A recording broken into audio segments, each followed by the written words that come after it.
And we are live today with Dr. Kiltz there. Hi, Robert.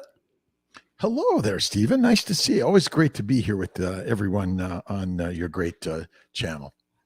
Thank you. And sneaking in the back door at the stage, we have got the wonderful Richard Smith. Hello, gents. How are we doing? Excellent, excellent. Thank you for asking. A great, beautiful day in God's paradise. Fantastic. I wish I could say the same in rainy Wales, but unfortunately, that's not the case. Well, what is the case then, where you are? It's in fact, looking out the window now, it's stopped raining, but it has been raining all day, which wasn't ideal conditions for the 10K race that I did today. So that's where I am. What time did you do? Kickoff was 11 a.m., which isn't the ideal time for me either, because I like to just get up and get it done. I tend to struggle with any sort of exercise that is later in the day. Even though I'm not a morning person, I seem to perform better when I am pushed to do so. But so it was okay. 11 a.m. was fine, but it was incredibly wet, which I know it sounds silly. Weighs your clothes down, your feet become waterlogged, and it just but it was good. It was good. I enjoyed, I think. You know, if you're not stressing and struggling a little bit, you're not gaining. Absolutely. And I know there's a point to a lot of the zone 2 training and things, but I think you need to be pushing your body to those limits as well. So that's what I use races for, because it doesn't matter how hard you try during training, you will never push your body to the same level, at least I can't, as you do when you are surrounded by thousands of people who are all racing, and you just get carried away with everybody else, and you get dragged along, and the adrenaline goes through the roof, and that powers you on. But yeah, it was good. I think. Well, what I love about you, Richard, is you're not trying to be a politician, but I still didn't get the answer. So what was your time? Oh, the time. Sorry, I didn't. So the time was. So, in regards to the time. Yeah. How long did it take? My previous best 10K. Now I've only this year I've began running. So take from this what you will. My previous best was 41:56. Apologies, 40:56. Today I wanted to do a sub 40, but the training hasn't gone my way due to moving premises and work. You guys know all about working and self-employment. I've been running less than once a week, which isn't enough to train for a PB. I've put on 3 kilograms, and I don't think it's fat. I just think it's water, a little bit of information from trying to fast track the training over the last week, which you're not going to get fit within a week. So, I mean, it was silly really, but I think it was more of a mental thing. So I went in 3K heavier than my last one. I managed a time of 40 minutes, 11 seconds. So just over the 40-minute threshold. So it's a PB. It was a PB for me. So incredibly happy with that, but I didn't get the sub 40. And when I looked at the data after, my heart rate had considerably more to give. So it was more of a mental thing. My brain was telling me that it was hurting too much and to slow down. And when I look at my splits each mile, I was super consistent until mile 5, where I added like 20 or 30 seconds to that mile. And then the last mile, I sped back up. So if, and that is purely down to mental strength. And that's what the figures are showing. But when you're running, it's difficult to tell the difference between your body's pain and whether you should stop or carry on. Yeah, I chose to give up, I guess, isn't it? But I still PB'd. So, on very little training and carrying more weight and in torrential rain conditions, being bogged down with extra rainwater. So take from that what you will. But I do have a half marathon in 2 weeks, which I've ran 2 half marathons previously. My best time there was 1 hour 33 minutes. So I'm hoping to get a 1 hour 30 in 2 weeks' time. So watch this Brilliant. space. Nice. Brilliant. For those that are not athletic, PB is not peanut butter. It's a personal best. All right. Personal best. There are some people out there that aren't sporty, so they wouldn't have known. Right. We've got Dr. Kiltz and Robert. There is a question which I think has been waiting for a long time. Yeah. So do you mind can we dive straight into that one question? I'll put it on the screen. I'm here cheering. Yeah, I think it's right up your special street. Aggravator. My wife has been lined up for surgery for endometriosis and adenomyosis. Could keto carnivore avoid such drastic action? She's 3 weeks into keto now for fat loss, but I'm hoping for other benefits. And of course, the proviso is we're not your doctors. We can't be doctors. We can just give you information. So take it away, Dr. Kiltz. What do you think? I always wonder why we put those little beginnings onto this. I'm not your doctor. And because, it's the same thing in the office. I'm still just giving you advice and it's your decision what to do, but we do it, all of us. And so that's kind of interesting. But so endometriosis and adenomyosis are inflammatory conditions secondary to a plant-based low animal fat diet and eating 3 to 6 meals a day. And so keto is good, but carnivore is awesome and the kick-ass real way to cure it.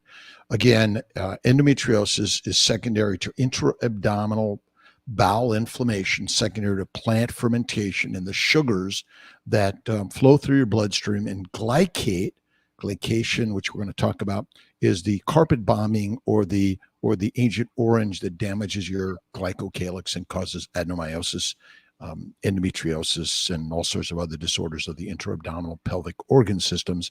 And so carnivore in just 2 to 4 weeks will help significantly. And if you go longer and you're patient for it, if you're doing it for pain, you might not need the surgery. Now, if you're doing it for infertility, sometimes there's some reasons to remove scar tissue and surgically remove it. But I often recommend, depending on your age and what other things you're doing, other things going on, that you give it at least 4 to 8 weeks of strict carnivore, fatty meat, salt and water, and 1 meal a day is really the rock solid way if you are inclined to really not do the surgery. Great. Rich, did you want to add anything or you quite all right to go on to the next question? Spot on. Yeah. Happy. Yeah, good. Sash mode. Hiya, guys. I'm new to carnivore.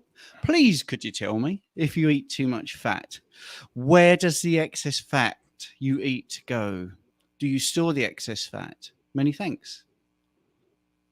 Dr. Kiltz. Well, so most people in a standard diet around the globe do not eat fat. They eat very little fat. They might eat a little plant oils, but very little fat. So the majority of amino acids and sugars go to the liver, and in the liver, they're converted to fat via insulin. And of course, they're stored everywhere. When you eat fat, the same thing happens. Your fat is absorbed and through your lymphatics, though, not to your liver, and it's stored everywhere. You can get fat on a fat-only diet or a high-fat carnivore diet or a high-fat anything diet. But in general, for most of us who are in the keto carnivore space, the consumption of fats satiates you quickly. You tend to eat less and you feel better. And so I would say that, again, when you eat fat or you make fat, it goes to all the adipose tissue of the body because that's critical for survival and reproduction. Yeah, and that's the number of it. It's very hard to overeat fat because it's so satiating, and that's one of the key sort of planks of why carnivore or eating fatty meats is really good for you, because instead of that old way of eat less, move more, and being hungry all the time and thinking about food all the time, you eat fat and animal proteins, and you tend to feel full, and you don't want to keep eating. I mean, it's quite simple, really. One more comment, if I may, Rich, Stephen. Polar bears eat fat, a tremendous amount of fat, in order to get fat to survive their time without much food or their nesting time what some people might call hibernation, but it's nesting. So the consumption of fat intentionally in those animals that consume a lot of calories purposefully to get fat. But we purposefully try not to eat calories and get thin. But as you said, eating more fat satiates you, and it drops the calories. You lose them. Yeah. Thank you very much. A little bit of feedback. Sorry to be so businesslike, guys. Just it's nice to get the feedback from all the early questions. Matthew there, last week he came on. Dr. Kiltz didn't see this, but he mentioned his anterior pelvic tilt problems. Thank you for the great advice. One set of hyperextensions at the end of every weight training workout has already improved my posture and lower back health. So it's glad to be of service. We sort of know what we're talking about. So I'm glad that worked. Right. Now, Richard, you wasn't here at the beginning, but you were much earlier than normal, which is really good. I'm so impressed. So impressed. Thanks for that. But Dr. Kiltz, I'm only teasing you, mate. Dr. Kiltz has brought a presentation along. I mean, Robert, do you want to go into that about the glycocalyx? Yeah. The glycocalyx. I'm going to try to keep it about half an hour if that's okay. And you could break in and depending on how we're going to present this, if you'd like me to go ahead and share. Yeah. Let's do it. So let's see. Yeah, you can, if you can invite my screen in. Yeah, there you go. All right. And let's see if I do anything to that. Give me 1 second. I think if I just go from the beginning, is that going to still allow us? Yeah, there we go. Okay.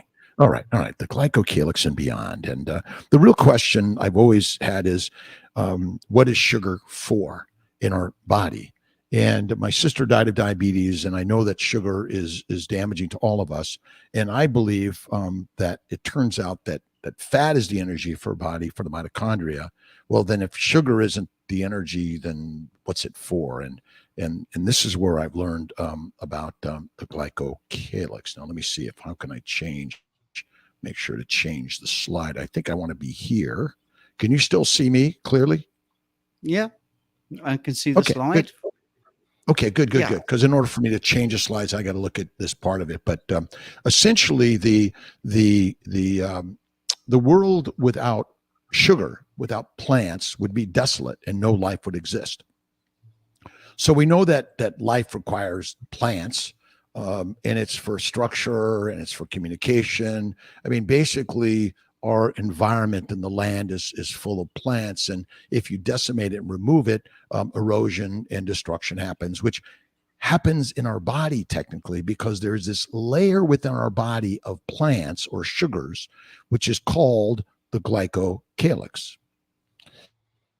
And so just like these M&Ms, which are coated with, and it protects the chocolate and the peanut, or the Teflon pan, when you destroy the coating, things stick to it. But it's not just for preventing things from sticking, but there's also the structure, like a plant in the cellulose or the other plants in algae. But interesting enough, the DNA of our bodies contain sugars.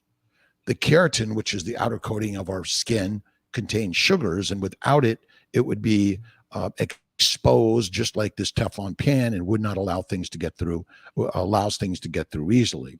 So silk, collagen, and chitin and other forms that are able to break through this sugar layer.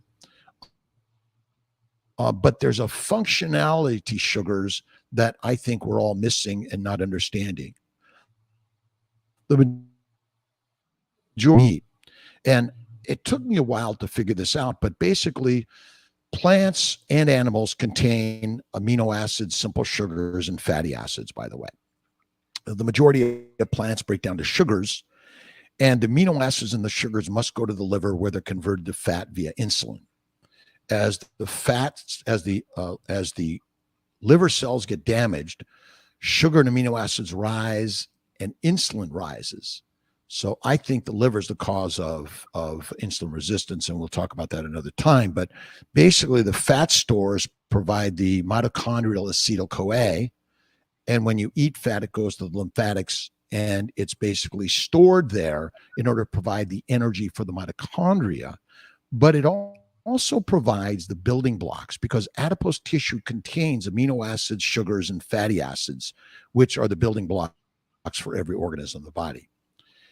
A plant-based diet, we know, causes a tremendous amount of inflammation, and it's mostly sugars. Well, but sugars are energy, and so we're supposed to eat a lot of sugar to keep our metabolism moving and keep running and making great strides and improving personal bests for Richard and all of us. But most people don't know any of the cell membrane, the phospholipid bilayer, which is surrounds every cell of our body, including the nucleus, the mitochondria, the red blood cells, white blood cells, and all of them. But there are these sugars that are hanging on to either the lipid part or the protein part. And these sugars are critical for the regulatory, structural, and communication of every entity of our body. So the glycobiome is how the body interacts with the environment.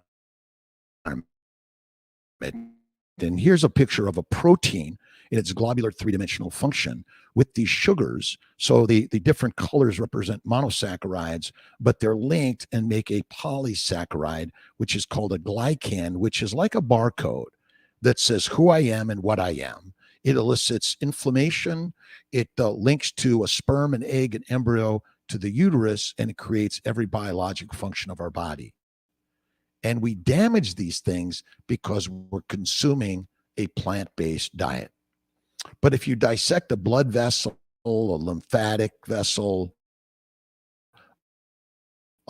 you'll see this surrounding cell has this grass growing all around it. And here, this glycocalyx is basically a saccharide or sugar layer. Let me go back. I wanted to go back another slide. And around these sugar-coated cells are these saccharide layers called the glycocalyx, just like we see in these glycoproteins and glycan sugars.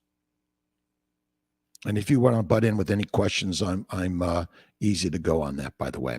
So every structure of our body is built of sugars more than we even realize, because without them, there's no structure or rigidity to the system, nor can they communicate with every other system of our body. So the bones, the muscles, the blood vessels, the nerves and the lymphatics all contain this glycocalyx layer that's basically communicates and keeps things in or out as they're supposed to. So the cell wall is a polysaccharide, when I say polysaccharide, but a phospholipid bilayer, like down at the bottom left here. But it's got these proteins that are bound within them. But most of us have never heard of the sugars that are critical for the normal function of this bilayer. And below the membrane, you can see these other fibers, and these are sugar strands like the branches of a tree, the roots of a tree, that act for structural and communication purposes. And you can see it in a little larger picture here, where you see the larger blue transmembrane proteins with these sugars attached to them, which are the barcodes that basically communicate with those things that are flowing or prevent sticking to these membranes. Now, we all know about glucose, seems to be the only sugar in our body, but there are nine primary N-acetyl glucosamine, galactose, N-acetyl D-galactosamine, mannose, xylose, glucuronic acid, fucose, and sialic acid, which is N-acetyluramic acid, is another one. And so the way these are sort of pictured, this one line here on the left picture is the membrane, and then the sugars branch out from that.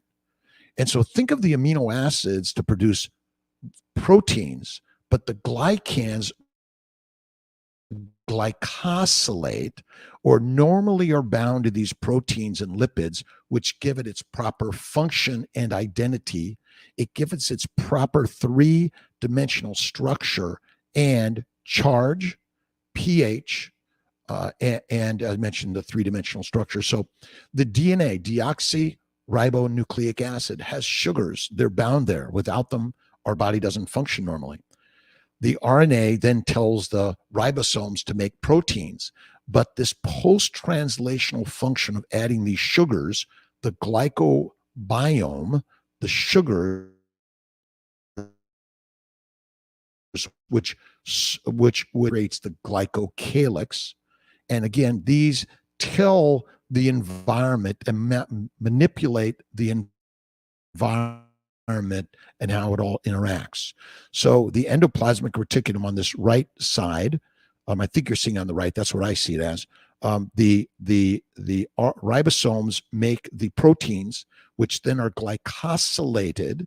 And we'll talk about glycation, which is the abnormal binding of sugars, which damage the glycans or the glycoproteins, which make them dysfunctional. So they're either added to the cytoplasm or the cell wall, where they're placed into the interstitial spaces or the circulation to do its business at other parts of the body. Yeast, insects, non-human mammals, and plants all have different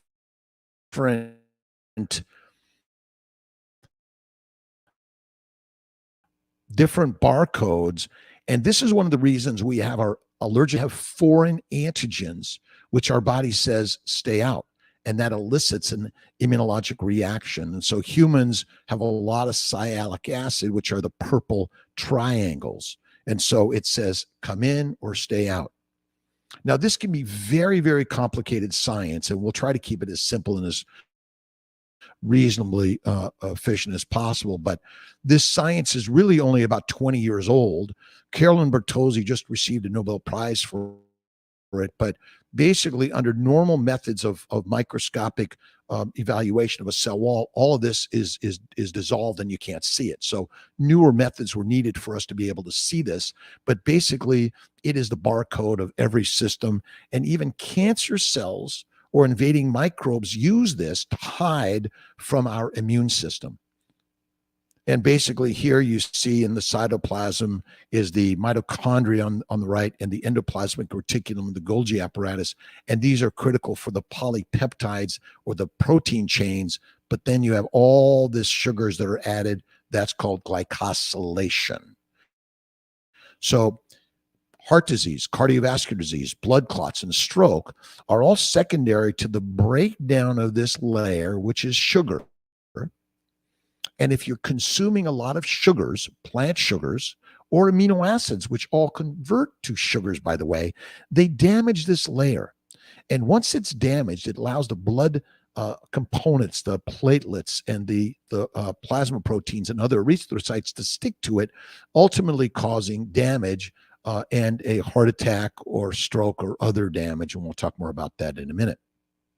So the viruses, by the way, coronavirus, every viral modification or mutation is a change in the sugars on the outer spike proteins. So those sugars change in order to get past the immune system. But these sugars from the virus, bacteria, and yeast are able to attach to the cells, change the sugars, and then get in and modify all of the other systems that are there to prevent that from happening, because these are really smart molecules that know how to take us down and use us.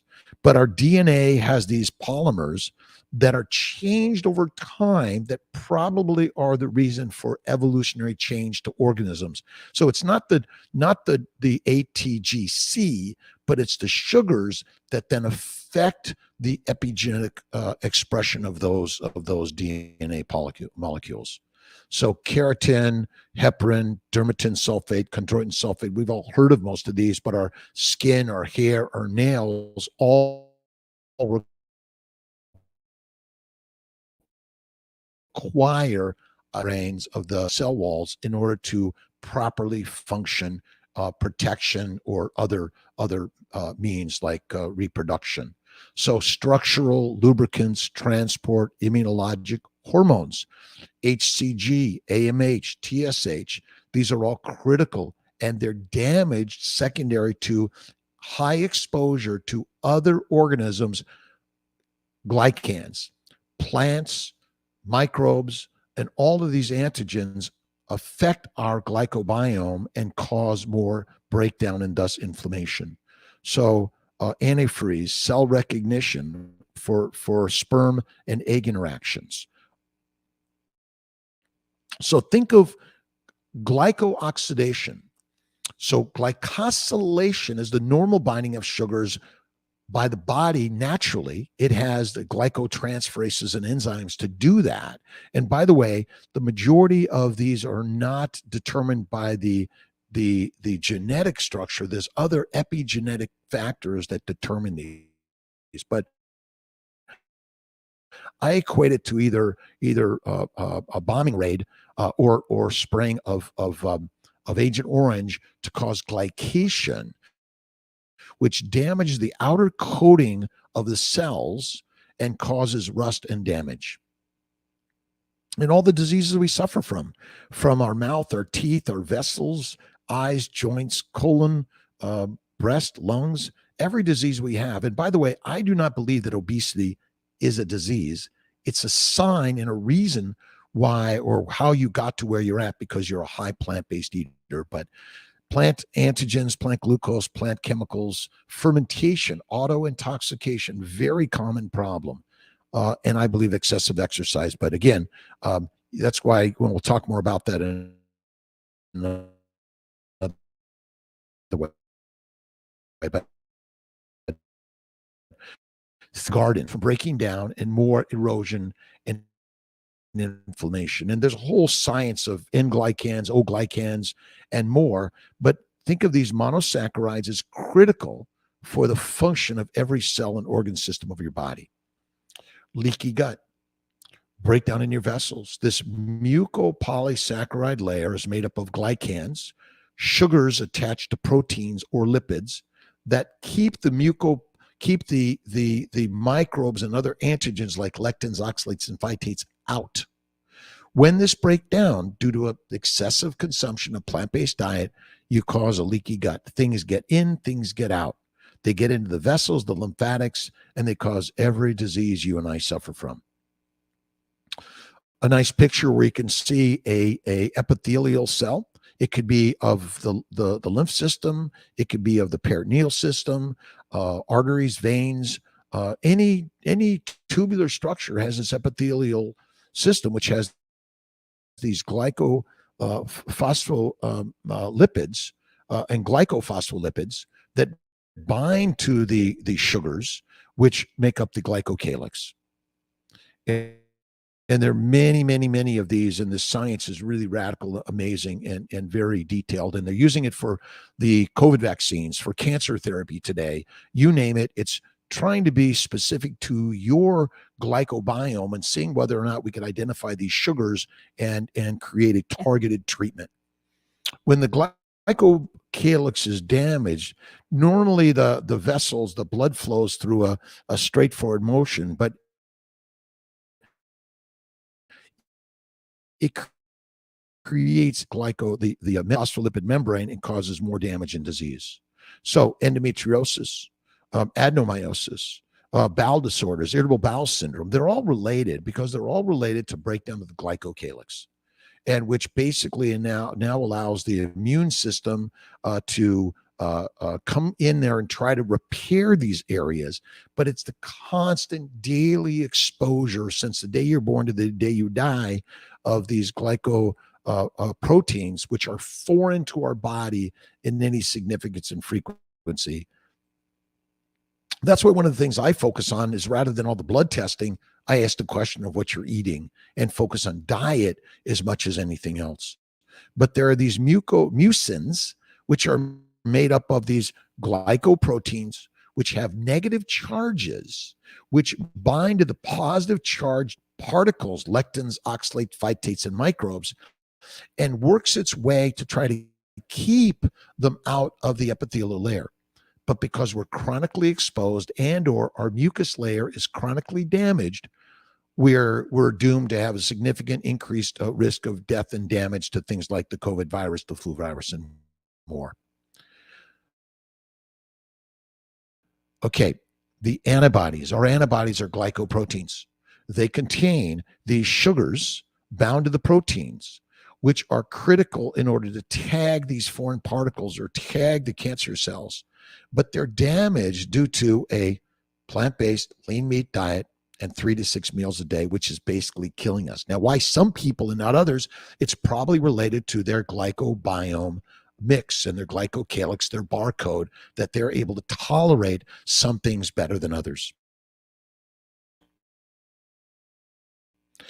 That says good sperm, bad sperm, right sperm, wrong sperm, right embryo, right egg, and all those things are really the same thing.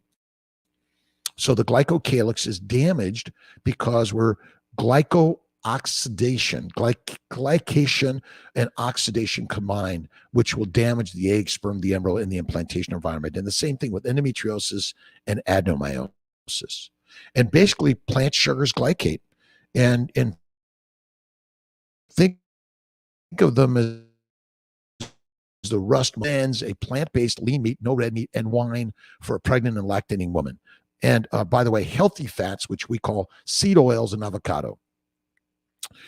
Ages and rages, we've all heard of these things. Advanced glycation end products and receptors for advanced glycation end products, which are basically damaged secondary to plant sugars and protein amino acids, which all act as sugar, by the way, in an excessive amount, which damage our glycocalyx, which ultimately lead to reactive oxygen species, inflammation, metabolic and structural damage, which lead to cardiovascular disease, diabetes, kidney disease, Alzheimer's, sarcopenia, rheumatoid arthritis, just name the infinite thousands of diseases that we all label in this business.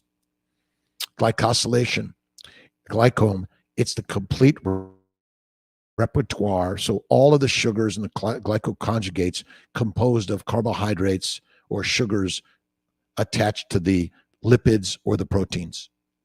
Its synthesis is dependent on the local environment of enzymes, sugars, precursors, and organelle structures. So when we damage it by the wrong environment, plant-based, low animal fat, and other environments, alcohol, drugs, or negativity and worry and all those things, and stress or excessive exercise could affect this because of increased temperatures to some people more than others. So local changes in glycosylation, local epigenetic factors modulate our immune responses, which enable the viral immune escape, promote cancer cell metastases, or regulate or disrupt apoptosis. So the actual composition of the glycome affects all cellular function. The glycocalyx, I think of it like the Teflon shield, is essential for the maintenance of every cell membrane and every cell and organ system of our body, and without it, we are dead. Carpet bombing or Agent Orange. So glycation. So again, the opposite of glycosylation. Glycosylation is the normal binding of sugars. Glycation is the abnormal binding of sugars. Think of glycosylation, health and wellness, but we overwhelm the body with glycation. A process that occurs in all living cells is the process of excess sugar molecules attached to lipids or protein molecules, forming advanced glycation end products. Ages have been compared to rust in a car, just like car develops corrosion when exposed to too much water and salt. Our cells will experience a buildup of cellular debris in the form of ages if we overeat, overconsume, or eat the wrong thing, even in small amounts. That's why I'm against fruit or honey in any frequent or significant amounts. Glycation can damage collagen, elastin, make them stiff and brittle, and all the things we suffer as you get into your 60s and 70s. It's damaging. Aging of the skin, which causes a rough, callous texture, which we see so commonly. Brown marks, cafe au lait spots. It's involved in diabetes, secondary complications associated with metabolic disorders, including cardiovascular disease, Alzheimer's disease, and nephropathies. And the glycation damage to the liver causes insulin resistance. So the simple flow of life. The sun and carbon dioxide make a long chain carbon particle in a photosynthesizing cells. We can eat them, but the best way to eat them is eat the meat, the animals that eat the grasses, and ultimately we're the lions. But excessive consumption of plants will kill us, unfortunately, cause many diseases. Interesting enough, if you feed a cow fat, it kills the cow because it kills the microbes in the gut, which ultimately they require in order to digest the plants. But we do not need the microbes in the gut, and I believe the microbes are deadly for us in any significance and frequency. And the fruit and fiber and vegetables, ultimately, to a lion makes them a cat, or a wolf makes them a dog. We do not need to consume plant sugars as energy. It is not, by the way. It's indirectly must be converted to fat via insulin in the liver. It's regulatory signaling, cell-to-cell recognition or rejection, translation of environmental cues for the organism to flourish or flounder. And eat the meat, be the master. Eat the mush, be weak and meek. And we are the lions. And I'm going to leave it at that. And one of the things I've always said is we make science complicated. And that was a little complicated in some areas, but like the M&M or the Teflon shield, the sugars are critical. And all things being equal, the simple answer is the one.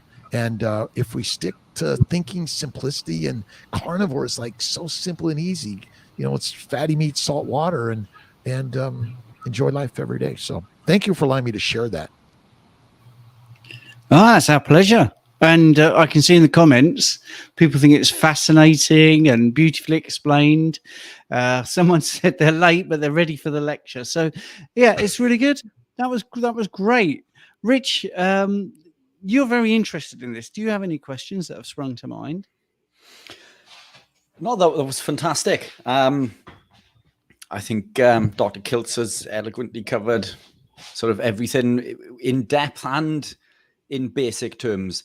A few things sprung to mind when you were talking there in regards to feeding a cow fat and feeding these other animals other things. And I instantly recalled when I was younger, whenever my dog was ill, he would eat grass to make himself sick.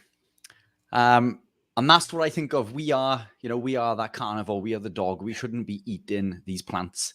And a lot of my journey until the last 4 years was heavily plant-based. I was ketogenic. I saw massive improvements. And this is another thing that people will quite often say to me, I've been living keto for X amount of years and I'm absolutely flourishing even.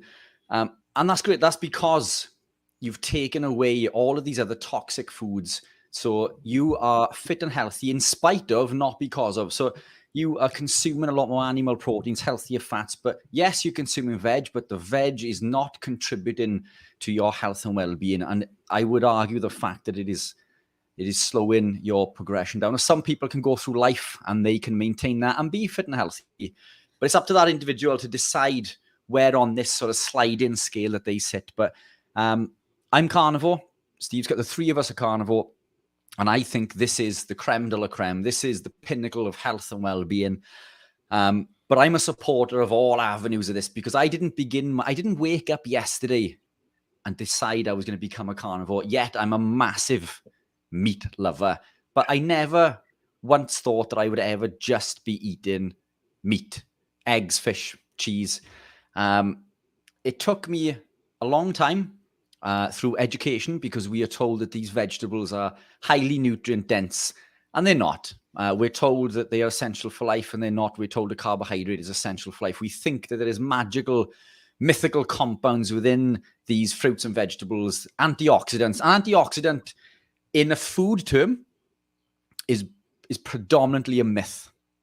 And I say that because this antioxidant effect isn't actually an antioxidant effect. It's a pro-oxidant effect. It actually creates or begins its journey as a pro-oxidant, and it activates something called the NRF2 pathway, which is an oxidative stress pathway. A response to this is an elevation in glutathione, And this is which is the body's master antioxidant. And this is what the scientists are seeing is this elevation. And they're thinking this magical compound is giving us all of this amazing benefit. But it is doing this in order to conjugate a toxin to excrete it from the body. But they will argue that this is hormesis. But true hormesis, through my research, comes from two things. Environmental hormesis in regards to cold water therapy, heat therapy, all that sort of stuff. And a compound called astaxanthin, which comes from salmon. It's what gives salmon the pink color. But we're back to eating animal proteins again. Plants do not contain...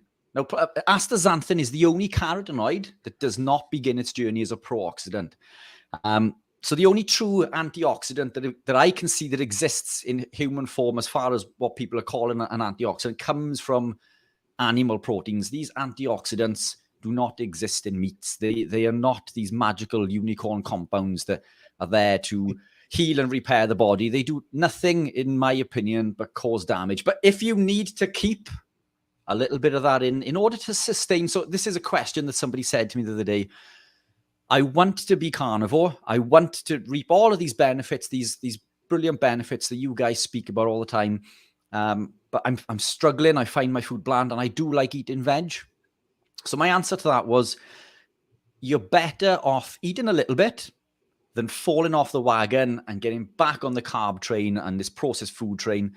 So the advice that I tend to give is to look at your plate, and I would structure... Now, our plate is 100% animal proteins with fat, because every cell in the body is made of fat and protein. But we are told, like in the UK, we have the Eat Well plate. 3/4 of that Eat Well plate is vegetables and grains, with 1/4 being protein. So I tell them to turn this the other way around, physically fill your plate with animal proteins. And if you want the veg, put a tiny little portion in. It's not serving you. It's not causing... it's not serving you any benefit, but at least a little bit is keeping you on that straight and narrow. So I think it's up to people to see what works best for them in regards to what type of foods they eat and what lifestyle they live. But that presentation basically, it explains everything, because there's a big miscommunication in regards to glycation and glycosylation. And yeah, I think you explained that incredibly well. I thoroughly enjoyed that. Yeah, I enjoyed it too. And Thank you. As you can see in my name, I've got an honours science degree, and I'm going to not add any science. I'm going to add a little anecdote from today, which I'd like to just tell you about. I went out for a meal today, and I wasn't 100% carnivore. It was Jane's parents' 40th anniversary. Okay. Wow. And when we go out for a meal with them, they're normally okay with me being carnivore. But today I said, I'm just going to go with whatever is happening, because they're 40 years. I'm just going to eat stuff. There is a kicker to this, which is very low, taking the level down a little bit. But I'll tell you what happened. So anyway, I went out and I had a whole lamb shank, because I'm still carnivore. But I had a small serving of leeks in cheese, and I've not had gas for months and months and months. But this afternoon has been horrendous. and that's my body saying, we didn't like this. You shouldn't be gassy. You shouldn't be bloated. I mean, I muted my mic, and even in Robert's presentation there twice, it thought I wanted to speak. It was telling me my mic is muted. And that's how bad it is. So my body is just giving me a verbal signal that, we didn't like this. We did not like this. And I can guarantee it was the leeks, because everything else I eat and I don't get gas. So Yeah. sorry to bring it down a couple of pegs, but that's what happened. Do you know what I'd add to that as well? Go ahead. Sorry, Kiltz, go on. Oh, I was going to say I did the same thing just the other day with my partner. It was a special event, and it was like, okay, I had a little bit, and literally yesterday, next day, it was the day wait a second. No, it was the next day. I was sick as can be. And I was like, but, you know, and I was like, okay, I'll have a little bit. And I tried, I moved away the things I know were going to be deadly. But this is the interesting part of life. And being a strict carnivore doesn't mean you're never going to get sick either, by the way, but it certainly helps reduce it. But we all do it from time to time. We've got a couple of questions, if you guys don't mind. Leonardo, I wonder if that's Leonardo da Vinci. Anyway, right. Is red meat generally higher in advanced glycation end products than plant foods? If so, is it of less concern on carnivore because less dietary sugar means less opportunity for glycation? May I start with that? I guess, is that all right? Well, so proteins break down amino acids, which convert to mostly sugar in the liver.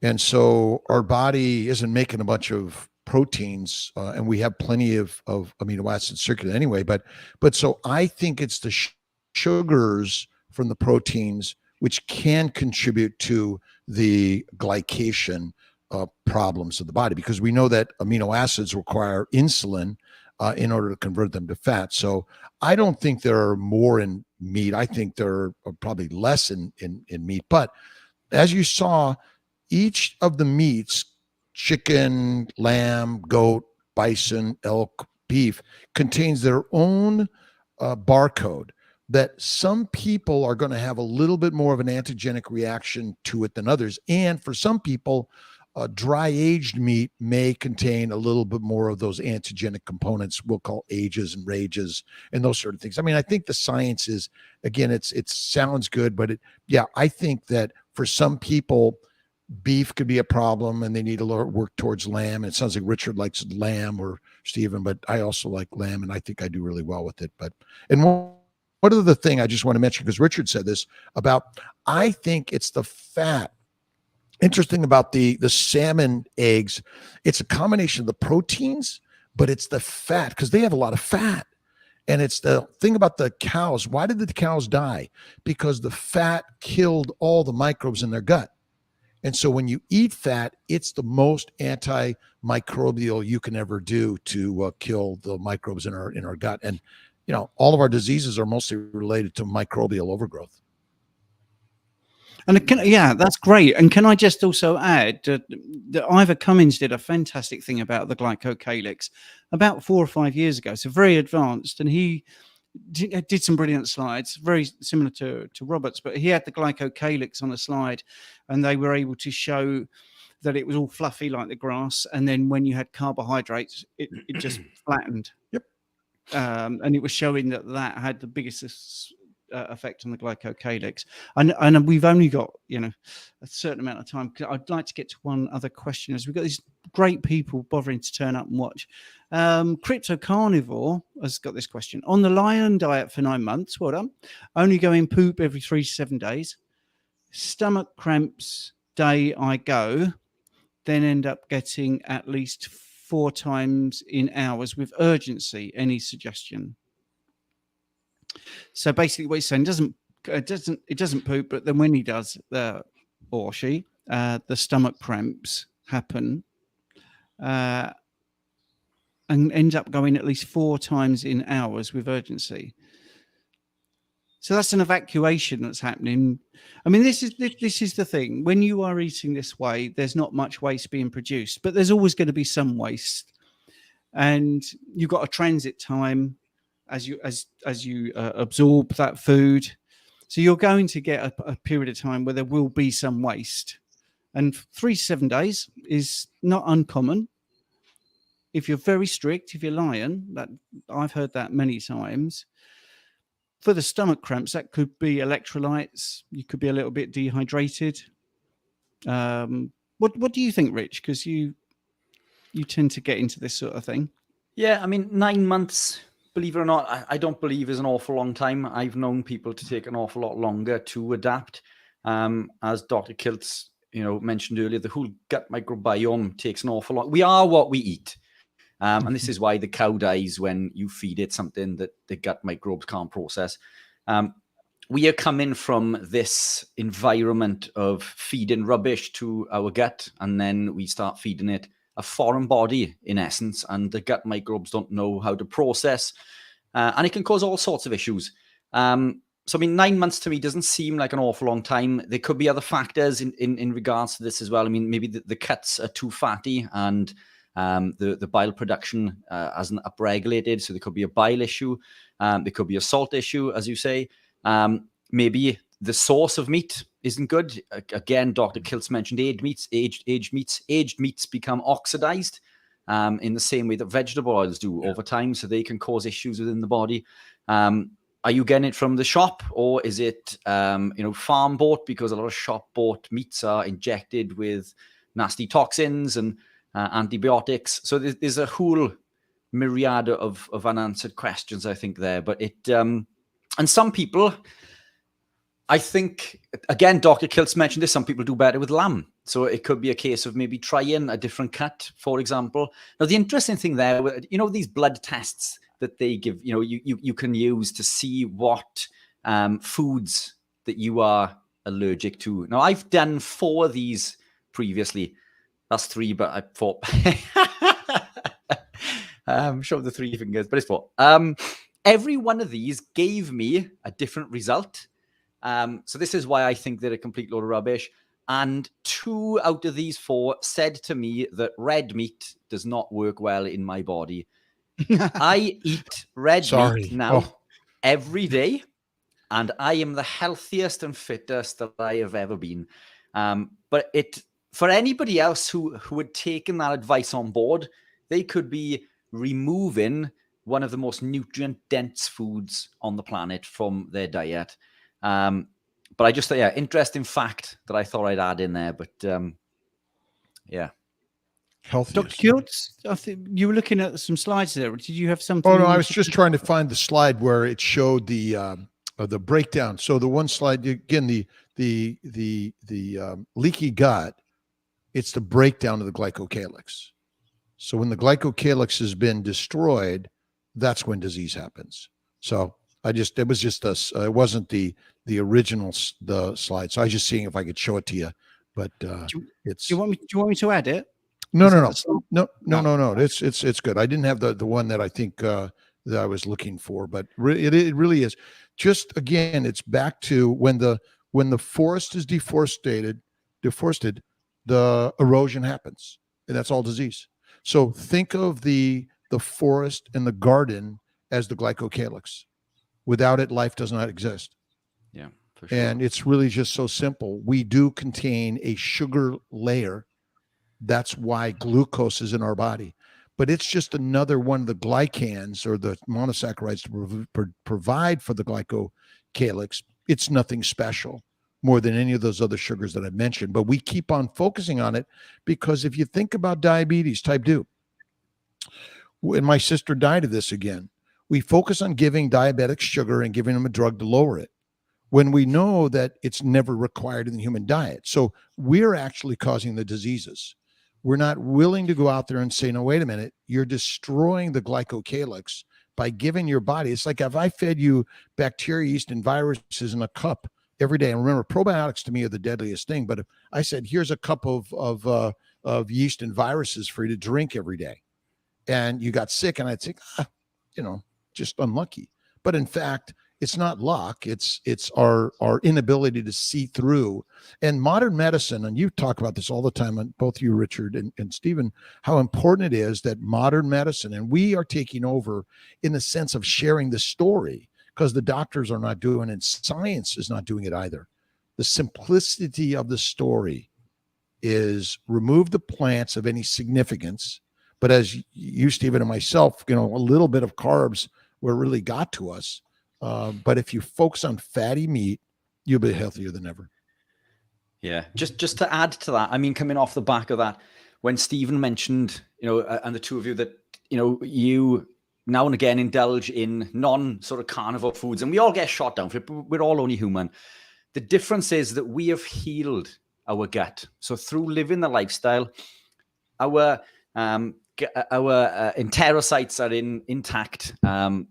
Our glycocalyx is intact. We can afford to put some of these compounds in now and again. But that reaction that Stephen mentioned, which is so severe that other people will say, well, that doesn't happen to me. Now, this is the reason for this is if you were to drink alcohol for the first time, then that alcohol would knock you for six. One beer or one glass of wine. The next time you can drink more. The next time it's more again. It doesn't mean that beer or that alcohol is not causing the damage. It's just your ability to recognize it is diminished. But what happens now is that now we've healed the gut. We put these foods back in and we now get what's called an exaggerated response. The second we put these toxins in, the alarm bells ring and the body says, whoa, what are you doing? I don't want this crap back in. Take it back out. But the difference is for us, our gut is intact. We are no longer suffering with this leaky gut. And we can afford to put it in now and again. So life isn't over when you are a carnivore. Being strict carnivore, fantastic. But it doesn't mean that you have to be in regards to those situations, Steve, as you say, where you feel sort of under pressure a little bit. We can afford to do those things. It's when you are constantly causing this barragement to the glycocalyx continuously. And as you mentioned earlier, all autoimmune disease comes from leaky gut through a process called molecular mimicry. Every autoimmune, whether it's caused through casein in certain milks or whether it's wheat germ agglutinin or phytohemagglutinin, all of these come from leaky gut through that process. But it also comes from, if you think about it, like a bee sting or a bite that breaks through that glycocalyx layer. So some things are able to get through the glycocalyx layer, even though we have an intact glycocalyx. And it's those antigens. So just think of all the other molecules. Every molecule of every other organism has a barcode that might say friend or foe. And I think that's the part, for me, I have a pretty good glycocalyx, but there's going to be something that's going to break it down. And interesting enough, you might consume something that might locally break it down, maybe some alcohol or something you ate that happens to be able to break down the glycocalyx in that small area, like a bee sting or a bite or something like that. Yeah. And just to tag on to the end of that, I mean, you mentioned a certain virus, a few times within that talk. An interesting thing, Ed, is that, yeah, I'll try not to swear. Hang on a minute, Richard, because I've got to interject here just for a second, and I'm not trying to shut you down. But as you know, YouTube are not happy with anyone not aligning with the WHO, and they're actually moving all of our videos over. This is a beautiful time to say this, because the next hour is not on YouTube, it's on Rumble, okay? And in the comments, I put a link for anyone that wants to listen to the rest of the conversation. Just go to Rumble. If you did it last week, which you did in your droves, which was incredibly good, Are we not meant to mention that word? I thought we were using grumble. I'm not really, but I'm telling people that now. So, yes, I did let that slip. We're going to go over 8 o'clock. Now, to Dr. Kiltz, I didn't know he was going to be generous and offer us maybe 2 hours. So I've sent him the link to the studio over on, the other channel, which I should have been saying. So we could probably go into more detail there. And so I want to thank the people on YouTube, which is great for this first hour. And we're going to go over to the other platform and carry on this conversation. I'd really like you to join us over there. Like I say, it was amazing because the first week we tried that experiment, we had 100 people straight away join, and then last week it was 200. So we're trying to sort of be as free and open as possible, and that's what we're going to do. So we'll wrap up here. And we'll go over to there, and hopefully everyone can join us. If you look in the comments, my link tree link, you go on that, and the top link will take you to the next hour. So that's what we're going to do. All right. So hopefully we'll see everybody. Dr. Kiltz has given us the thumb up. Richard Smith, will you be there, or will you wait 10 minutes before you turn up? What's going on? I was 1 minute late. In fact, I'm sure I was on time. I'm sure I was exactly on the button. I will be there. Right. I'll be there. Okay, right. So, well, I'm going to end this stream and then we'll restart on the other platform. Fantastic. Thank you all. Cheers to everyone. See you in a minute.